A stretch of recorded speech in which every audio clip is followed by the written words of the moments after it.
In the quiet village of Orogun, nestled among the rolling hills of Ibadan, the mornings began with a rooster's cry and the whispers of dry wind against barren fields. For Akanji, each dawn was a reminder of his endless struggle, a battle he seemed destined to lose. His farm, once full of promise, had turned into a graveyard of withered crops. No matter how hard he worked under the blistering sun, the soil refused to yield. At home, the laughter of children had been replaced by the low hum of hunger. Oladimeji, Akanji's eldest son, now wore the face of a man despite his tender age. Abike, the bright-eyed girl who once danced to the rhythm of pounding yam, sat quietly in corners, her ribs sharp beneath her dress. Tant, the youngest, barely had the energy to chase after the goats that wandered too close to their hut. Akanji's wife, Folek, bore her burdens with a grace that both inspired and broke him. Her hands, hardened from years of labor, prepared meager meals of wild herbs and ground maize. At night, she held Akanji's hand in silence, her unspoken words louder than any accusation. The village had its way of speaking in whispers, and Akanji was the subject of many. The man works like an ox, yet even the gods seemed to have abandoned him, they said. The weight of their pity was heavier than any ridicule. One evening, as the sun dipped low, casting long shadows over the earth, Akanji sat outside his hut, staring at the horizon as if it held answers. The sky burned with hues of orange and red, but to Akanji, it looked like a fire consuming his dreams. His thoughts were interrupted by the sound of Aleba's return. His neighbor's footsteps were slow, burdened by a bundle of firewood strapped to his back. Akanji watched as Aleba's wife greeted him at the threshold of their modest home. "How was the bush today?" she asked, her voice carrying the weariness of a long day. Aleba sighed deeply, lowering the firewood to the ground. "Strange," he said after a moment. "I met an old man lying by the path. He looked like he hadn't eaten in days." "What did you do?" "I gave him water and the food I brought," Aleba replied. There was a pause, and then he added, almost reluctantly, "He said he owed me a great debt." Akanji leaned closer to the thin fence that separated their compounds. His ears caught every word, his breath shallow with anticipation. "A great debt," Aleba's wife echoed. What did he mean? Aleba hesitated, glancing around as if afraid the forest might be listening.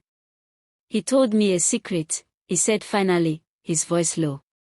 "A way to escape poverty forever." "What kind of secret?" "It involves a ritual," Aleba said, his tone uneasy. "You take certain items to a herbalist in the forest. If the ritual is done right, you'll never know poverty again." "But," he stopped, his voice catching. "But what?" his wife urged, her hands tightening around her wrapper. "He warned me there's a price. The spirits always take their share." Aleba's wife crossed her arms. "And you believed him?"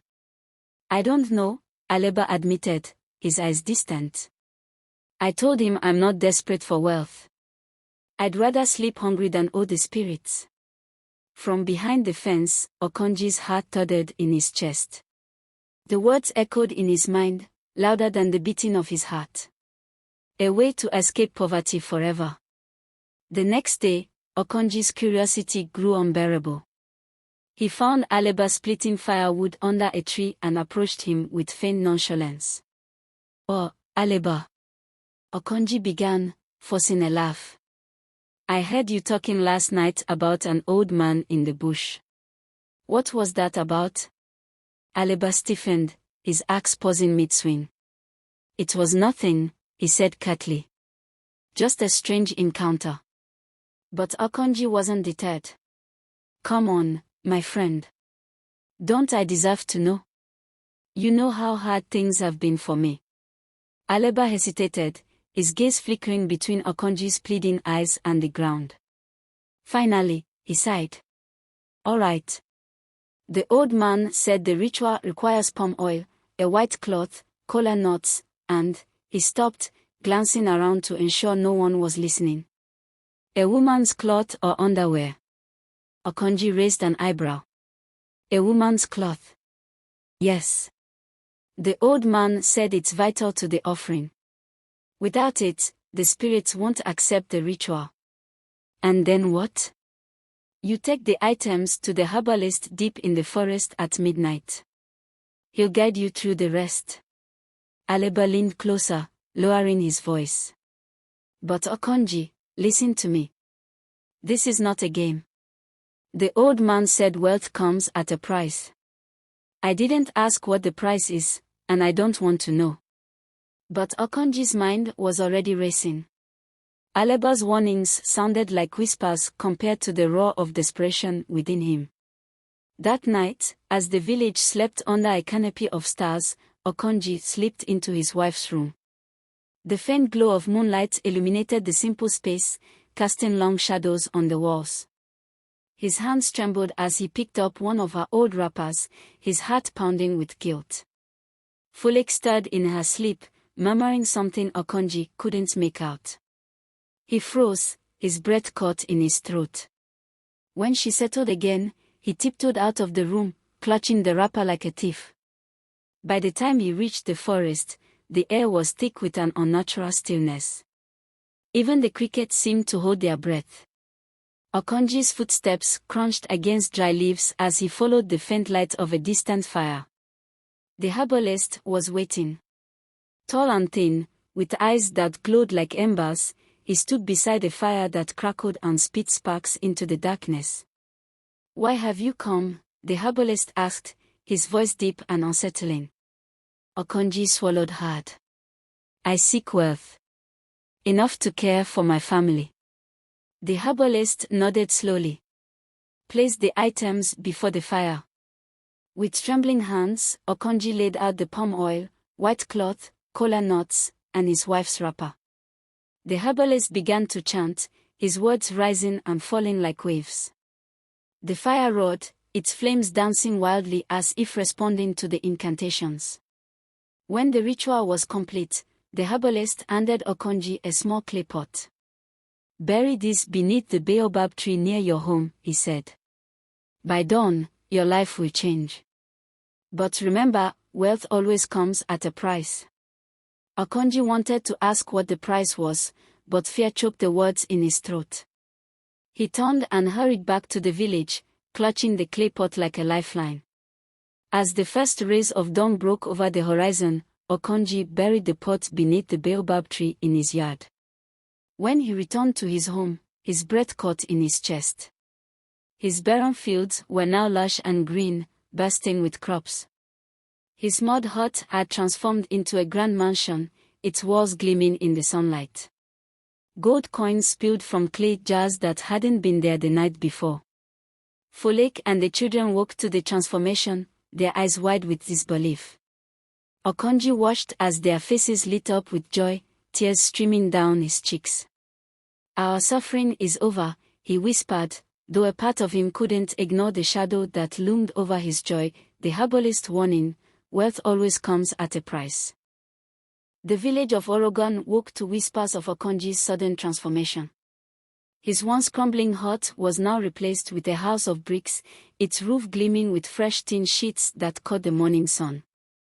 Children stared wide-eyed at the new wealth, their bare feet hesitating to tread too close, as though proximity to such fortune might curse them. Folek stood at the door, her wrapper vibrant and clean for the first time in years. A faint smile tugged at her lips, but her eyes carried questions she dared not ask. Akanji was unrecognizable, his shoulders straighter, his gait purposeful. He no longer spent his days tilling barren soil but stayed behind closed doors, counting stacks of money wrapped in cloth, as though guarding secrets too heavy to share. But Akanji had secrets. Dark ones. The events of that fateful night remained seared into his memory. He had ventured into the forest, his steps unsteady yet driven by desperation. The herbalist had been waiting, a shadowy figure draped in robes that whispered against the earth as he moved. "The spirits require 3 things," the herbalist had said, his voice low and gravelly. "A woman's cloth or underwear, a calabash filled with your own sweat, and soil from a grave untouched by light. Each item had felt like a stone in Akanji's chest. When he had stolen the cloth from a neighbor's washing line, shame burned his cheeks. Digging at the graveyard under the cover of darkness had made his skin crawl, every sound amplified by fear. By the time he carried the items to the shrine, he was trembling. As the herbalist chanted, the fire in the shrine blazed unnaturally high, casting flickering shadows on the forest trees. Akanji's sweat dripped into the soil below, mixing with the herbalist's concoction. The old man's final words haunted him. Your wealth will flow like a river, but remember, rivers always claim lives. Back in Orogun, the change was undeniable. Akanji, the man mocked for his barren farm, now had fields bursting with crops. He bought livestock in abundance, his goats and chickens multiplying faster than the villagers could count. The children who once wore patched clothes now strutted around in new outfits, their laughter ringing through the village like bells of hope. The family feasted every night. Roasted yams, steaming pots of egusi soup, and bowls of fresh palm wine filled their table. Neighbors whispered, the gods must have finally smiled on Akanji, but behind their smiles lay suspicion. Folek had questions but chose silence. Akanji had become distant, his eyes shadowed by something she couldn't place. At night, he would wake with a start, drenched in sweat, muttering words she didn't understand. Months passed before the first tragedy struck. Oladimeji, Akanji's eldest son, had been strong and healthy. On the day he fell ill, the sun hung heavy in the sky, and the air felt thick with something unspoken. It's just a fever, the village healer said, grinding herbs in her mortar. But by nightfall, Oladimeji's condition worsened. His breath came shallow, and his once bright eyes dulled. Akanji stayed by his son's side, clutching his hand and praying fervently. The boy's voice was faint when he whispered, "Baba, don't cry." Those were his last words. Oladimeji's burial was a solemn affair. The villagers came in droves, offering words of comfort that felt hollow. Akanji stood at the grave, his knees weak, his chest tight with a grief he couldn't express. "Why?" he muttered, staring at the fresh mound of earth. The spirits gave no answer. Folek noticed a change in her husband after Oladimeji's death. He began spending hours alone, wandering the outskirts of the village or sitting under the great baobab tree near the forest. His wealth remained, but the joy it once brought seemed to drain away. The villagers had their own theories. The gods are angry, some whispered. Perhaps Akanji made a deal he shouldn't have. Aleba, too, watched from a distance, his expression heavy with guilt. He had noticed Akanji eavesdropping that evening but hadn't realized the consequences. One day, he approached Akanji near the market. "My friend," Aleba began, his voice low, "this wealth of yours. Are you sure it came without a price?" Akanji's response was sharp. "What do you mean?" "You've changed," Aleba said, choosing his words carefully. "And now your son," he trailed off, shaking his head. Akanji's hands clenched into fists. "Leave me alone," he growled before walking away. The shadows deepened. The loss of Oladimeji wasn't the end. Months later, Abike fell ill in a way eerily similar to her brother. This time, Akanji didn't wait for the village healer. He rushed to the herbalist shrine, desperate for answers. "The spirits take what they want," the herbalist said coldly, his eyes unblinking. "You cannot bargain with them." "But my daughter," Akanji began, his voice breaking. "Has been chosen," the herbalist interrupted. "Accept it, or you may lose more." Akanji stumbled back, his heart pounding. When Abike passed away that night, he didn't weep. Instead, he sat by her grave, his face blank, his soul hollow. Folek's grief was palpable. She clung to Tond, the last of their children, as though her life depended on it. But Akanji couldn't bring himself to comfort her. He avoided her eyes, knowing that behind them lay questions he couldn't answer. Rumors spread like wildfire. Akanji's wealth is cursed, some said. Others spoke of dark rituals and blood debts. Mothers warned their children to stay away from his house, and even the village elders began to keep their distance. Akanji felt the isolation keenly. The once friendly greetings turned into cold stares, and invitations to village gatherings ceased. He withdrew further, his wealth now a heavy chain around his neck. Turned, the last light in Akanji's life, grew quieter with each passing day. His laughter, once bright and infectious, faded like an echo. Akanji watched him closely, fear gripping his heart with every cough or sniffle. The spirits had taken two. Would they take a third? The rainy season came to Orogun, its storms pounding the village with relentless force. The rain brought life to the crops and filled the rivers, but for Akanji, it only amplified the sound of his torment. Each drop was a drumbeat, counting down to the inevitable. Turned, Akanji's youngest and last child, had been growing quieter since Abai's death. He no longer chased goats or played in the mud with other children. His laughter, once a beacon of hope in Akanji's life, was now a distant memory. One afternoon, Folek found Tund sitting by the threshold, staring blankly at the storm clouds rolling in. His small frame seemed frailer than ever. By nightfall, Tund complained of dizziness. Akanji rushed him to the village healer, but the old woman only shook her head. "There is no sickness in him," she said softly. "This is something beyond my understanding." Tund's condition worsened over the next few days. Akanji, desperate and broken, returned to the forest shrine, his feet slipping on the rain-soaked path. The herbalist was waiting, as though he had known Akanji would come. "The spirits have claimed what is theirs," the herbalist said coldly, his gaze unwavering.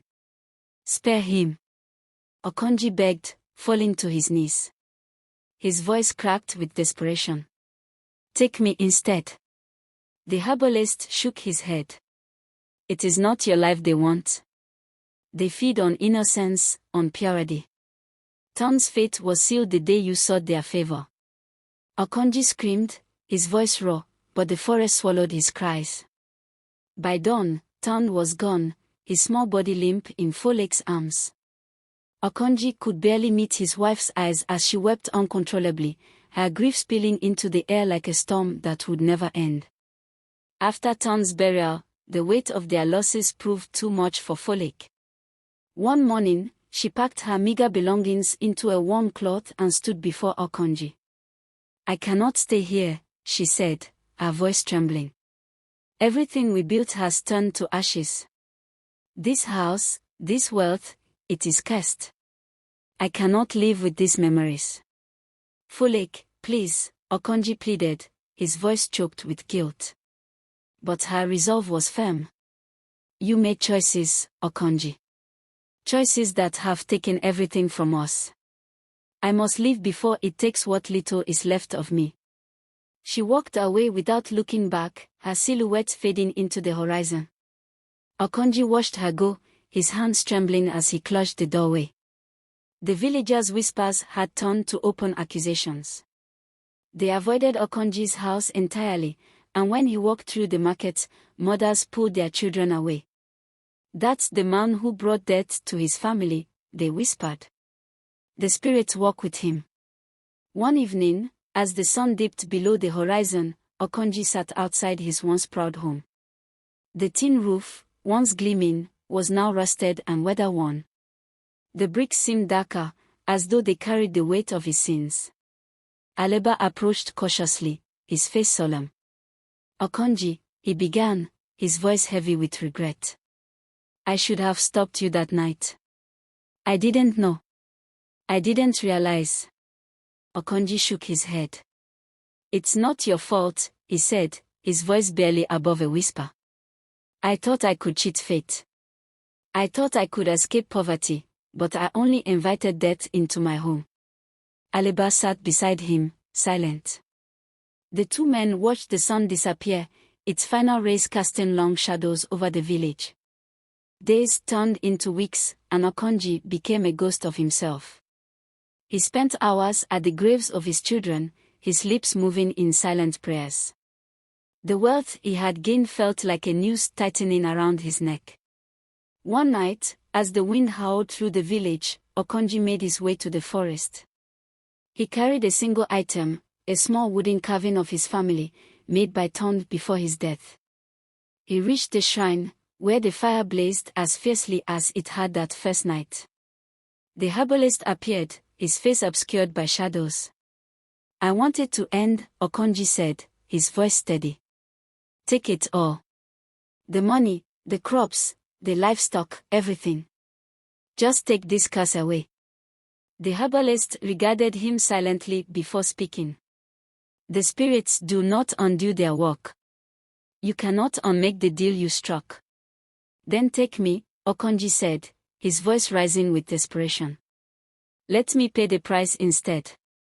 The herbalist stepped closer, his voice barely above a whisper. "The price has already been paid. Your suffering is your penance." Akanji fell to his knees, tears streaming down his face. He placed the wooden carving at the shrine's base and whispered a final prayer. The next morning, the villagers woke to find Akanji's house empty. His fields were barren once more, his livestock gone. No one saw him leave, and no one dared to enter his home. Some said he wandered into the forest and never returned. Others believed the spirits had finally claimed him. Whatever the truth, Akanji became a cautionary tale, a ghost that haunted Orogun's whispers. Folake was never seen again in the village, but some claimed they saw her in distant towns, her face aged but her spirit unbroken. In time, the village moved on, but Akanji's story remained a reminder that wealth without honor carries a cost no one can bear.